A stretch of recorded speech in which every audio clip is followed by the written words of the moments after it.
मंजिलें मिलती हैं उनको जिनके सपनों में जान होती है। होगा कुछ भी नहीं पंखों से, हौसलों से यहाँ पर उड़ान होती है, उड़ान होती है। नमस्कार आप सभी विद्यार्थियों को। जय हिंद, वंदे मातरम। आप लोग देख रहे हो दीपक लक्ष्य अब एजुकेशनल चैनल। विद्यार्थियों, आप सभी खुद की मेहनत से बन रहे हो, इसलिए समय लग रहा है। जिंदगी आपको बनी बनाई नहीं मिली है। जब तक किसी काम को आप शुरू नहीं करते हैं तब तक वो नामुमकिन सा लगता है। हौसलों को बुलंद करके अपने रास्तों पर निकल पड़िए। जब आपके प्रयासों की ऊंचाई बड़ी होगी वहां पर सफलता निश्चित हो जाती है।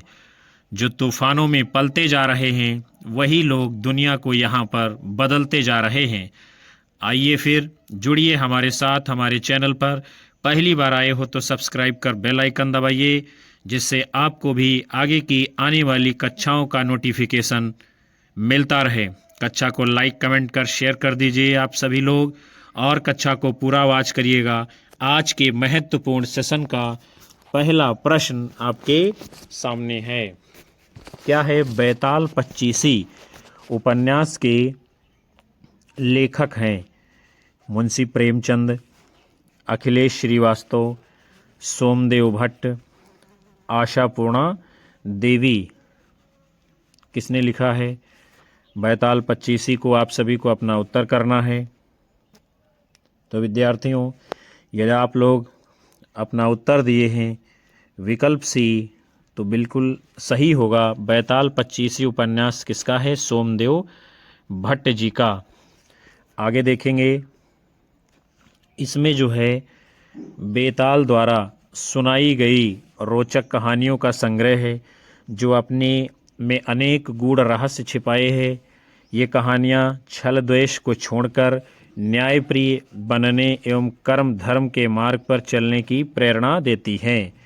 यह मिथक, इतिहास, यथार्थ, फैंटेसी, सच्चाई, इंद्रजाल इत्यादि का अनूठा संगम माना जाता है। आपका अगला प्रश्न है, निम्नलिखित में से किस उपन्यास में मृणाल की आत्म पीड़ा का चित्रण किया गया है? त्यागपत्र, अपने अपने अजनबी, पुनर्नवा, पानी के प्राचीर। तो जिस उपन्यास में मृणाल की आत्म पीड़ा का चित्रण किया गया है उसका नाम क्या है? त्यागपत्र। और ये उपन्यास कब प्रकाशित हुआ है? 1937 ईस्वी में। अपने बुआ मृणाल की पीड़ा को दूर करने में असफल होने पर प्रमोद जज के पद से त्याग पत्र देकर आजीवन प्रायश्चित करता है। प्रायश्चित मतलब पश्चाताप। और ये उपन्यास किसका है विद्यार्थियों? जैनेन्द्र जी का। किसका है? जैनेन्द्र जी का। जैनेन्द्र कुमार को हिंदी में मनोविश्लेषणवादी उपन्यासों का जनक माना जाता है। फिर आगे बढ़ते हैं। आपका प्रश्न है, निम्नलिखित में से कौन सा उपन्यास गोपाल दास गहमरी के द्वारा लिखित है? निस्सहाय हिंदू, प्रेममयी, श्यामा स्वप्न, ठेठ हिंदी का ठाठ। तो जो उपन्यास गहमरी जी का है उसका नाम क्या है? प्रेममयी।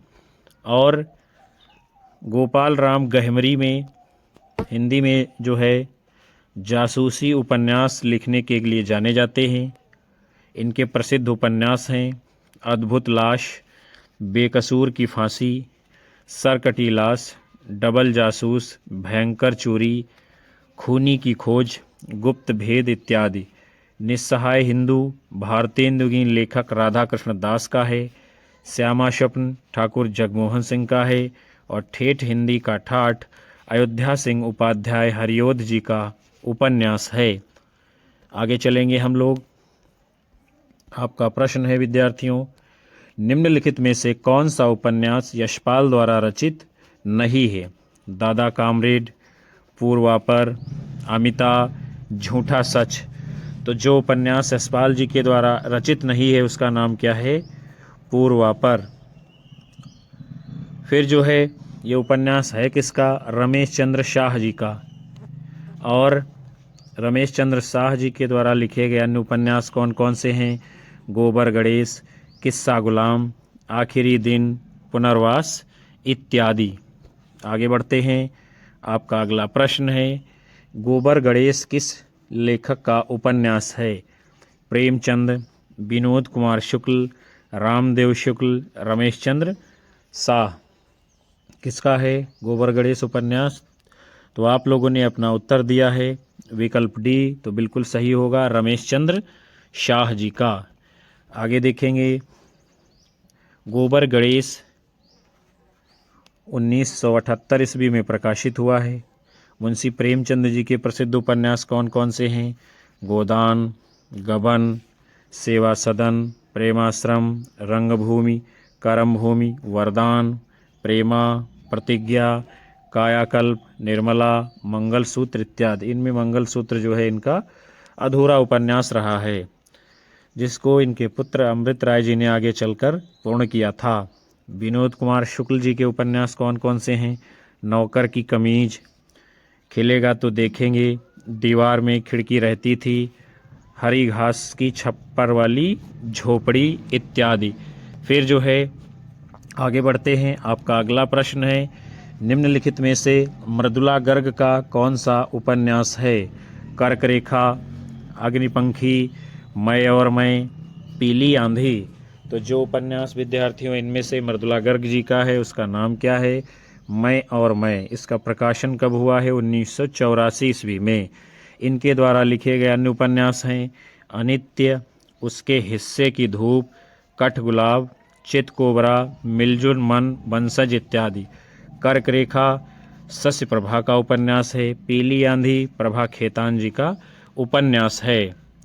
आगे चलेंगे हम लोग। आपका अगला प्रश्न है, निर्मल वर्मा का उपन्यास है पंढरपुर पुराण, लेकिन दरवाजा, खिलेगा तो देखेंगे, अंतिम अरण्य।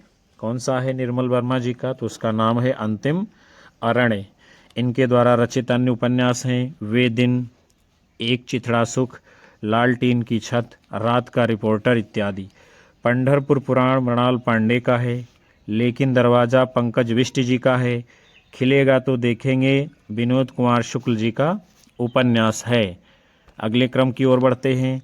फिर आपका प्रश्न है, सिख अमलदारी को उखाड़ती हुई ब्रिटिश साम्राज्यशाही का चित्रण किस उपन्यास में हुआ है? बसंती, मैयादास की माड़ी, कुंतो, समय, सरगम। तो जिस उपन्यास में सिख अमलदारी को उखाड़ती हुई ब्रिटिश साम्राज्यशाही का चित्रण किया गया है उसका नाम क्या है? मैयादास की माड़ी। और ये उपन्यास किसका है? भीष्म साहनी जी का।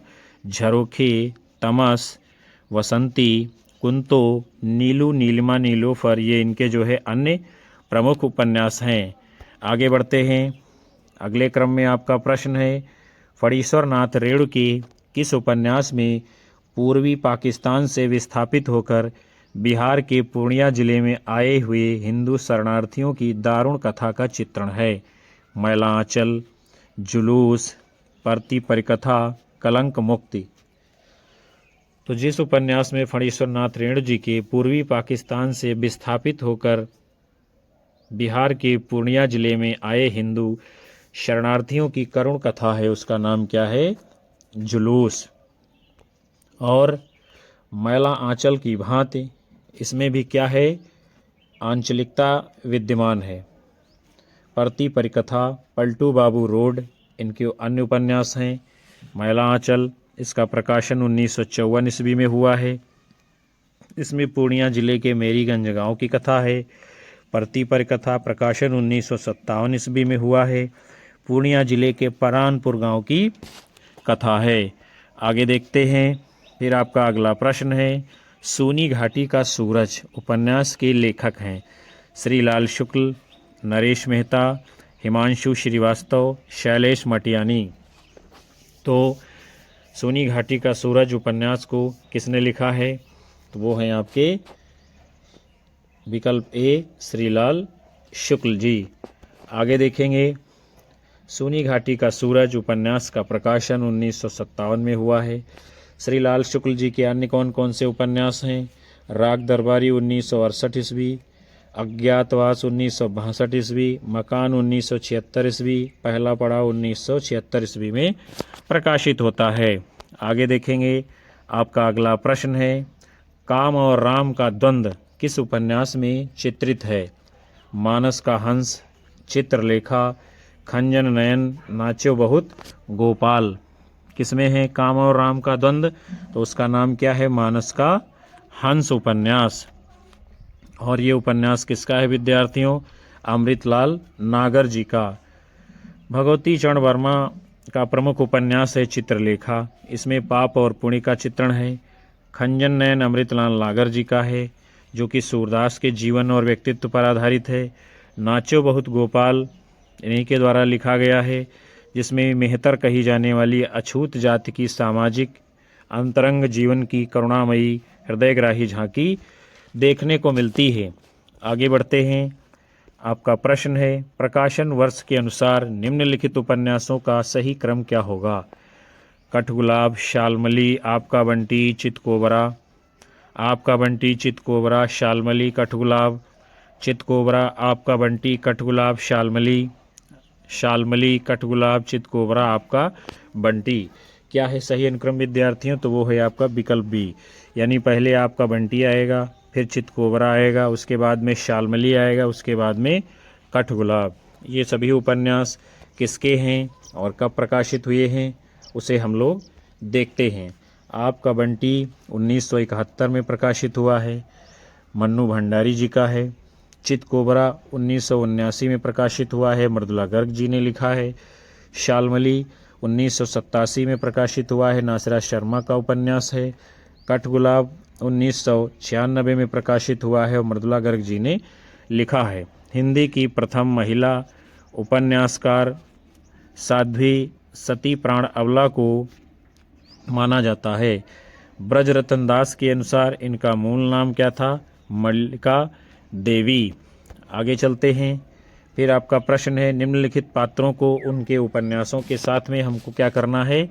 सुमेलित करना है, और फिर आगे कूट के अनुसार हम लोगों को अपना उत्तर देना है। क्या है? सबसे पहले है लाला मदन मोहन। तो जो लाला मदन मोहन है, ये किस उपन्यास का पात्र है? परीक्षा गुरु का। फिर उसके बाद में है नाहर सिंह। नाहर सिंह किस उपन्यास का पात्र है? नूतन ब्रह्मचारी का।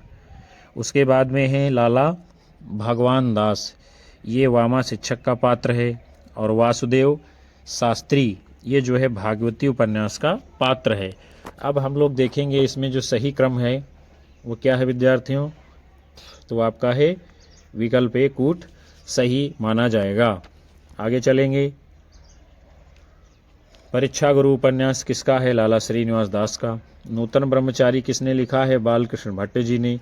वामा शिक्षक किसका है? मुंशी ईश्वरी प्रसाद का। भाग्यवती किसका है? श्रद्धाराम फिल्लौरी जी का। बाकी आपने पात्रों को तो अभी ऊपर देख ही लिया है, किस उपन्यास का कौन सा पात्र है। आगे देखेंगे।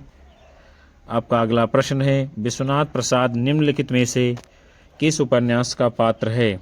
दीर्घ तपा, कितने चौराहे, मैला आंचल, परती परिकथा। किस उपन्यास का पात्र है?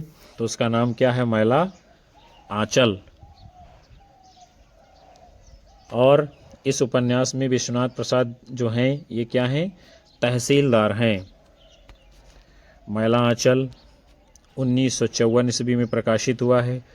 फणीश्वर नाथ रेणु जी इसके लेखक हैं। ये इनका आंचलिक उपन्यास है और इसमें बिहार के पूर्णिया जिले के मेरीगंज गांव की कथा है। रेणु के अन्य उपन्यास हैं परती परिकथा 1957 ईस्वी, दीर्घ तपा, जुलूस, कितने चौराहे इत्यादि। आगे बढ़ते हैं। फिर आपका प्रश्न है, बाल वयः संधि और किशोर मन का मनोवैज्ञानिक अंकन किस उपन्यास में हुआ है? जयवर्धन, शेखर एक जीवनी, सन्यासी, संघर्ष। तो बाल वयः संधि और किशोर मन का मनोवैज्ञानिक अंकन किस उपन्यास में किया गया है? शेखर एक जीवनी उपन्यास में। और ये किसका है? सच्चिदानंद हीरानंद वात्स्यायन अज्ञे जी का। अज्ञे के जो प्रमुख उपन्यास हैं उसे हम देखते हैं। शेखर एक जीवनी भाग 1 1941 में, भाग 2 1944 में प्रकाशित हुआ है। नदी के द्वीप 1951 में प्रकाशित हुआ है। अपने अपने जन्म 1961 में प्रकाशित हुआ है। आलोचकों ने शेखर एक जीवनी की आलोचना प्रकाशमान पुच्छल धारा कहकर की है। आगे चलेंगे। फिर आपका प्रश्न है, निम्नलिखित पात्रों को उनके यानी उनसे संबद्ध उपन्यासों के साथ में हम लोगों को सुमेलित करना है, फिर आगे कूट के अनुसार अपना उत्तर देना है। तो सबसे पहले है जयदेवपुरी। ये किस उपन्यास में है? झूठा सच उपन्यास का पात्र है। उसके बाद में है चंद्र माधव। चंद्र माधव ये जो है किस उपन्यास का पात्र है? नदी के द्वीप। फिर उसके बाद में है फूल बाबू। फूल बाबू ये जो है बलचनमा उपन्यास का पात्र है। और फिर है निर्गुनिया, ये नाच्यो बहुत गोपाल उपन्यास का पात्र है। तो यहाँ मिलान कर दिया गया है। कूट कौन सा सही होगा उसे हम आगे देखते हैं। यानी विकल्प ए आपका सही उत्तर कूट के रूप में माना जाएगा। झूठा सच यशपाल जी का है। नदी के द्वीप अज्ञेय जी का उपन्यास है। बलचनमा नागार्जुन जी का उपन्यास है। और नाच्यो बहुत गोपाल अमृतलाल नागर जी का उपन्यास है। आगे देखेंगे। फिर अगले क्रम में आपका प्रश्न है, मैला आंचल का प्रकाशन कब हुआ है? 1950, 1954, 1960, 1947 ईस्वी। तो मैला आंचल का प्रकाशन वर्ष जो है 1954 ईस्वी है। यह एक जो है आंचलिक उपन्यास है। परीश्वर नाथ रेणु जी ने लिखा है। इस उपन्यास में बिहार राज्य के पूर्णिया जिले के मेरीगंज गांव की कथा है। फिर परीश्वर नाथ रेणु जी के अन्य जो प्रमुख उपन्यास हैं उनको हम लोग देखते हैं। परती परिकथा 1957 ईस्वी, दीर्घ तपा 1963 ईस्वी, जुलूस 1965 ईस्वी, कितने चौराहे 1966 ईस्वी, पलटू बाबू रोड 1979 ईस्वी, राम रतन राय 1971 ईस्वी। ये इनका अधूरा उपन्यास है। फिर आगे बढ़ते हैं हम लोग। आपका अगला प्रश्न है, गोदान में होरी की बेटी का नाम क्या है? सिलिया, झुनिया, सोना, धनिया। मुंशी प्रेमचंद जी के गोदान उपन्यास में होरी की बेटी का नाम क्या है विद्यार्थियों? तो वो है आपका सोना। और इसका प्रकाशन कब हुआ है? 1936 ईस्वी में। गोदान उपन्यास का नायक कौन है? होरी। उसकी दो बेटियां हैं। कौन कौन सी? सोना और रूपा।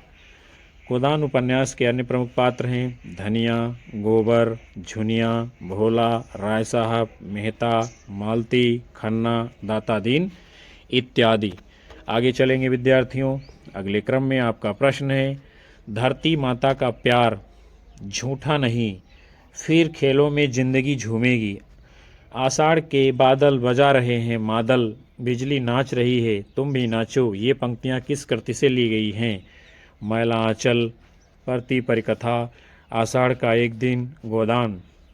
तो ये पंक्तियाँ जो है विद्यार्थियों मैला आंचल उपन्यास से ली गई हैं, जिसमें कहा गया है धरती माता का प्यार झूठा नहीं, फिर खेलों में जिंदगी झूमेगी, आषाढ़ के बादल बजा रहे हैं मादल, बिजली नाच रही है तुम भी नाचो। और मैला आंचल उपन्यास किसका है? फणीश्वर नाथ रेणु जी का ये आंचलिक उपन्यास है। आगे बढ़ेंगे। आपका अगला प्रश्न है, गोदान के संदर्भ में कौन सा तथ्य गलत है? गोदान महाजनी सभ्यता की गाथा है, सही है। मानवीय त्रासदी का भाष्य है, सही है। गोदान सामाजिक शोषण का लैंडस्केप है, ये भी सही है। जो तथ्य गलत है उसका नाम क्या है? विकल्प बी। उपन्यास में मूलतः मालती की कथा है। मालती कथा नहीं है, बहुत सारे पात्र हैं, उनकी सबकी कथा है। और ये जो है गोदान उपन्यास मुंशी प्रेमचंद जी का है, जिसको कृषक जीवन की महागाथा कहा जाता है। अगले क्रम की ओर बढ़ते हैं। आपका प्रश्न है, गोदान का रचना काल है 1935-36, 1950-21, 1933-34, 1940-41। तो गोदान उपन्यास का रचना काल 1935 में शुरू होता है और 36 में प्रकाशित हो जाता है। मुंशी प्रेमचंद जी का ये उपन्यास है। उनके अन्य चर्चित उपन्यास हैं गबन, कायाकल्प, प्रेमा, प्रेमाश्रम, सेवा सदन, कर्मभूमि, रंगभूमि इत्यादि। और प्रेमचंद ने हिंदी में आदर्शोन्मुखी यथार्थवादी उपन्यास लेखन की परंपरा का प्रवर्तन किया था। आगे चलते हैं। आपका अगला प्रश्न है, मैला आंचल में पूर्णिया के किसी गांव में रहकर डॉक्टर प्रशांत किस संबंध में रिसर्च करना चाहता था? कैंसर के विषय में, तपेदिक के संबंध में, हृदय रोग के संबंध में, मलेरिया और कालाजार के संबंध में।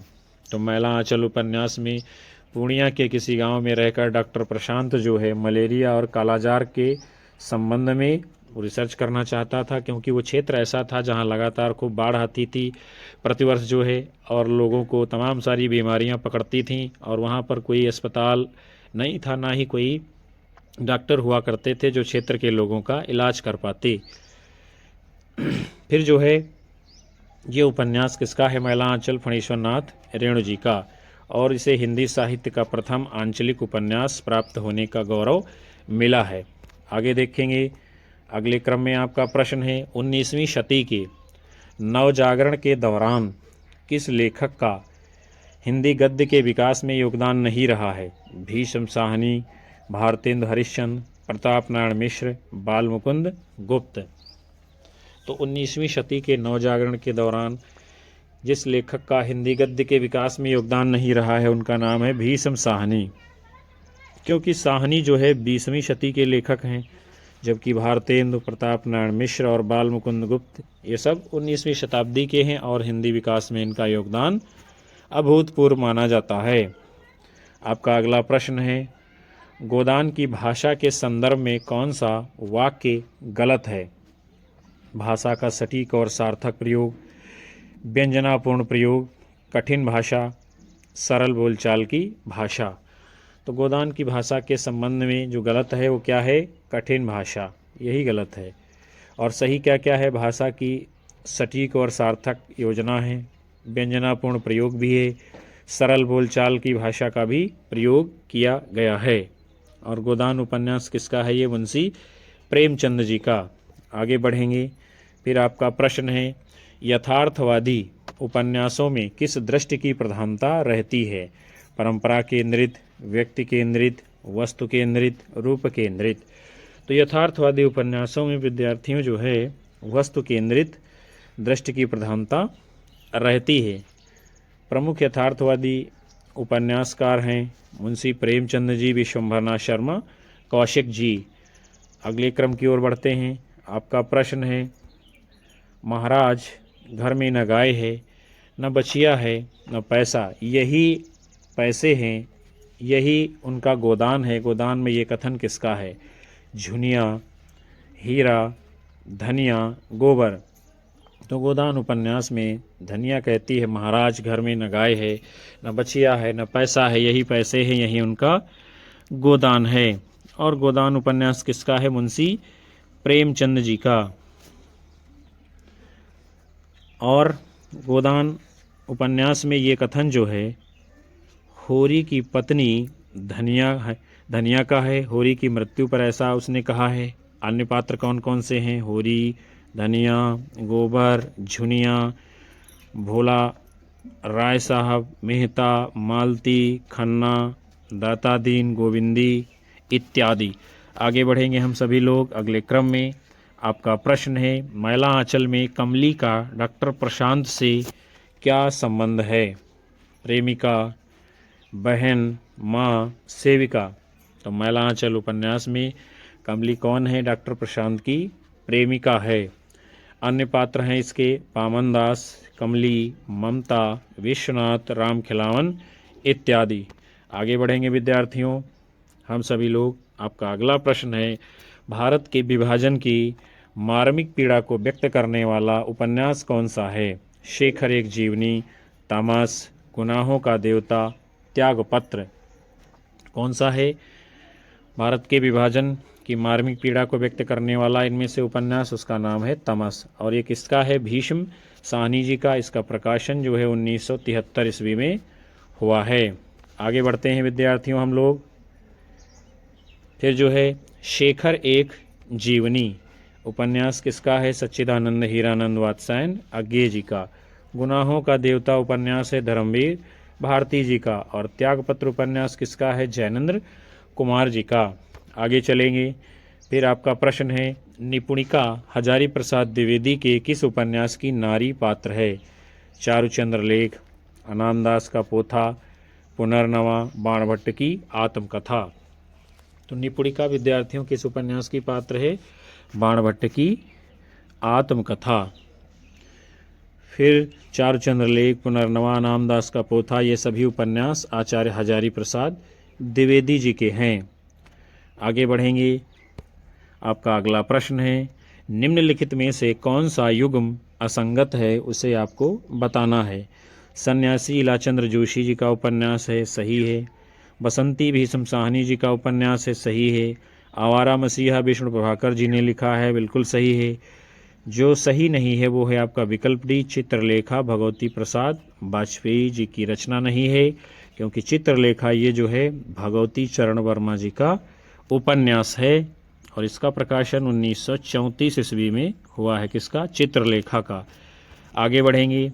फिर आपका अगला प्रश्न है, मृणाल जो है किस उपन्यास के स्त्री चरित्र का नाम है? सेवा सदन, गोदान, त्यागपत्र, शेखर एक जीवनी। तो मृणाल जो है ये है त्यागपत्र उपन्यास की स्त्री पात्र है। और किसका है ये उपन्यास? जैनेंद्र कुमार जी का। सुमन जो है सेवा सदन की पात्र है।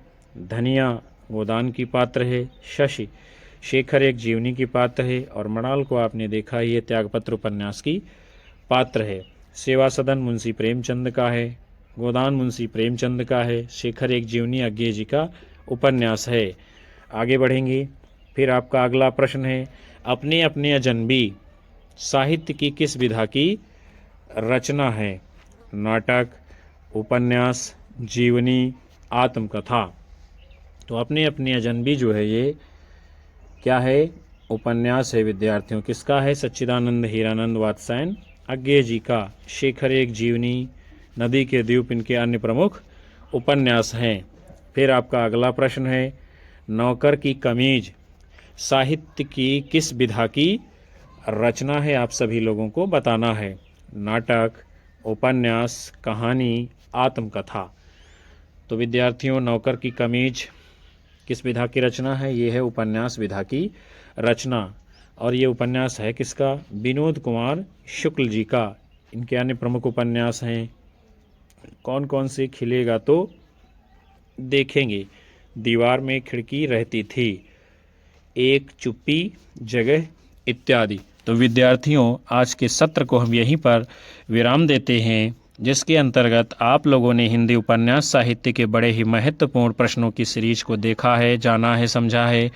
मैं ऐसी उम्मीद करता हूं कि ये सत्र आपको अवश्य पसंद आएगा और ये प्रश्न आपकी विभिन्न परीक्षाओं में काम आने वाले हैं। कक्षा को लाइक करिए, कमेंट करिए, अपने साथी मित्रों में शेयर करिए और साथ ही साथ अपने साथी मित्रों को चैनल से जोड़ते रहिएगा। यही आपका प्यार होता है, मोहब्बत होती है हमारे लिए, जिसके कारण हम आप सभी लोगों को लगातार बगैर रुके, बगैर थके आपको मेहनत से कक्षाएं दे पाते हैं। आप सभी को मिलेंगे पुनः अगली कक्षा में। तब तक के लिए आप सभी को नमस्कार, जय हिंद, वंदे मातरम, बाय बाय, शुभ रात्रि सभी को।